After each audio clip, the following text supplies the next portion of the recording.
power of visual arts. Three talented creatives sit down to discuss the impact of visual arts. From their proudest projects to their future dreams, they share what drives their passion. Hello, I'm Beren. I'm from Turkey and I do illustration. Hello, I'm Yema and I do graphic design and I'm based in Brussels. Hello, I'm Agneskena. I'm from Congo, based in Brussels, and I'm a photographer. So I think I have a very powerful question. Okay. And it's a very interesting one and a very deep one and a very good one. So, do you realize the impact you have on your community, clients, or society? Do we realize that? Do we? That's a very good question, and I think a little bit hard one. Because, for example, I'm not doing this as a profession, not 100%. But I think the thing that I really like about this, that it has a community and it connects people, like what we are doing right now. And I think it's so powerful. Absolutely. To be in the same space and share sometimes same emotions, the same vision. I think it's very powerful. Yeah.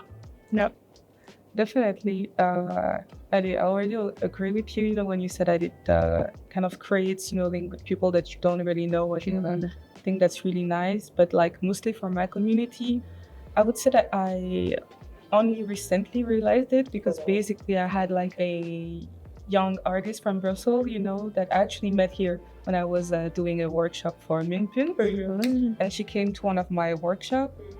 And I kind of helped her, but really naturally, it wasn't oh, I'm gonna be the older artist, experienced artist. Yeah, and for my birthday, she sent me a long message, really thanking me, saying that I may not be aware of that, but I really not helped her, but she could always come to me for little questions. Stuff like that, and she's also comme une inspiration, quoi. Exactement, vraiment une inspiration pour elle.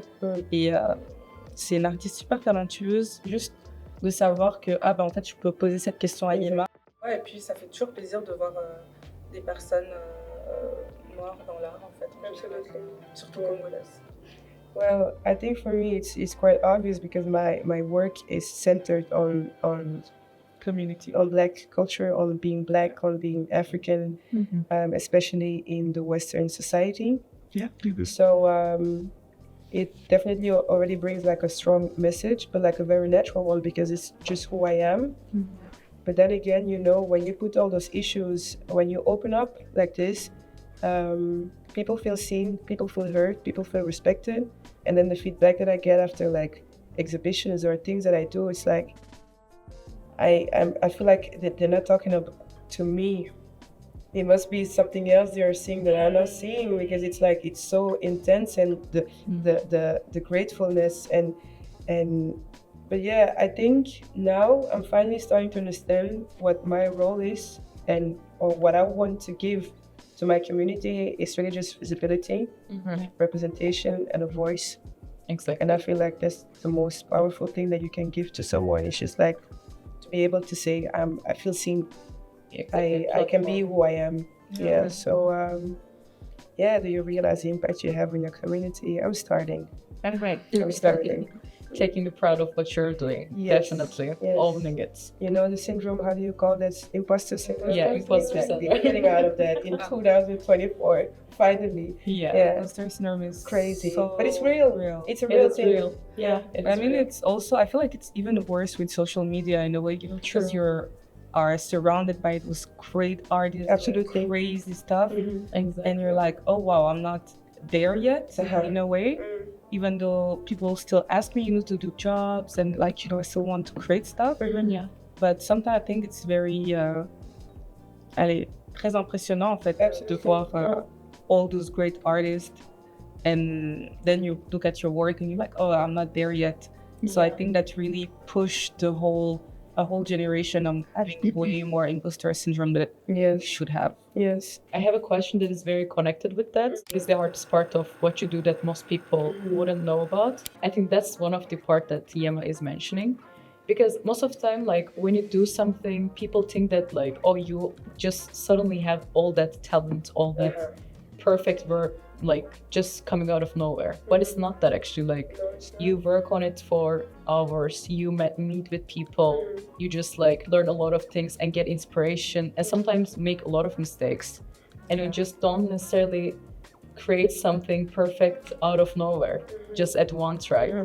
And like meeting with people, like specifically like creative people in this industry, I think it really helped me to understand that everybody is just trying to do their best. And it's not like Everybody's trying. That's so beautiful what you just said. Everybody's just trying, and if you're lucky, it's working, and people are going to understand, or maybe just appreciate what you're doing. But at the end of the day, yes, it's a long journey to get there. if you could tell your younger self what you're doing right now, how would she react?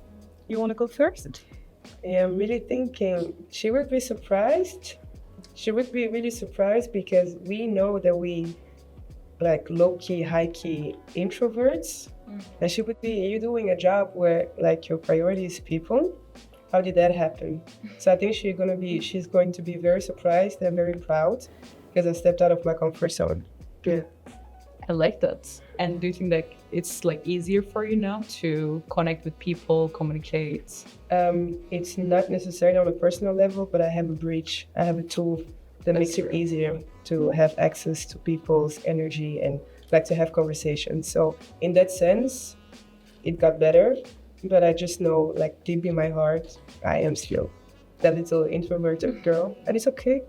Oh, definitely. Yeah.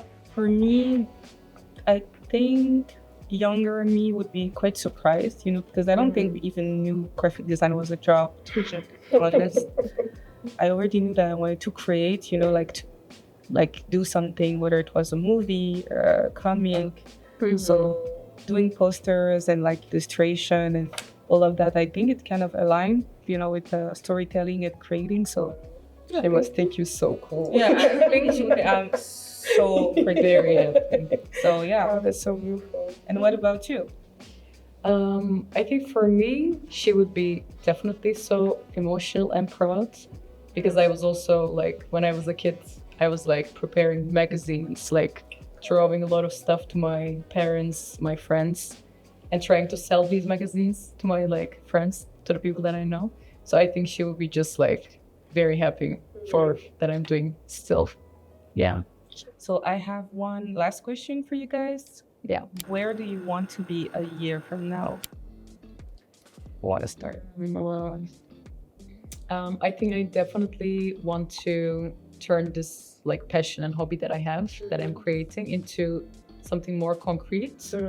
Because I'm like illustrating a lot of portraits, like cartoon style, and maybe I'm thinking to turn into something like a story, like a short, cartoon like story, something like that. And that's the goal that I have in my mind. For me, I think definitely learn new skills. Like I would love to, like I told you before, like photography, better, and also filmmaking, because like I think that the end goal for me is not really graphic design. That's like my first love, honestly. But like definitely it's about storytelling, telling a story. And I feel like I really want to use other mediums. So I hope that a year from now I'll have at least, dig deeper to those things. Oké. Waar ik mezelf zie over een jaar tijd, ik denk dat ik nu open sta voor samenwerkingen, like voor collaborations. Iets waar ik heel lang moeilijk mee had, omdat ik sowieso al van nature een eenzaad ben. Maar daarnaast had ik ook het gevoel, the influence of people was going to be too strong on my ideas. And I didn't like the idea of getting too much input from outside. Maar nu ben ik op een leeftijd gekomen en ook in een fase in mijn kunst, dat ik weet dat ik heb mijn eigen identiteit gevormd rond mijn kunst. So now I'm secure in my art and I'm like, okay, now I'm actually open to een nieuwe insteek, een nieuwe blik, nieuwe ideeën. Ik sta open voor samenwerken. Over een jaar hoop ik dat ik een paar samenwerkingen achter de rug heb. Sounds exciting. It really is actually, like it's gonna be something completely new for me, being able to like create something like together and build something. Yeah, I think it's gonna be very if it's the right person who I'm working with, I think it's going to be very nice. It needs to be the right person. Exactly. Exactly. Definitely. Oh wow, that was a really nice conversation. Exactly. Thank you guys. Yeah. Thank you so much. I hope you reach all of your dreams and all of your goals. I hope you're happy in life. I hope like your art's gonna continue flourishing and only good things for you. Yeah, same for you too. Thank you, girls. Thank you. Voilà. De Griet.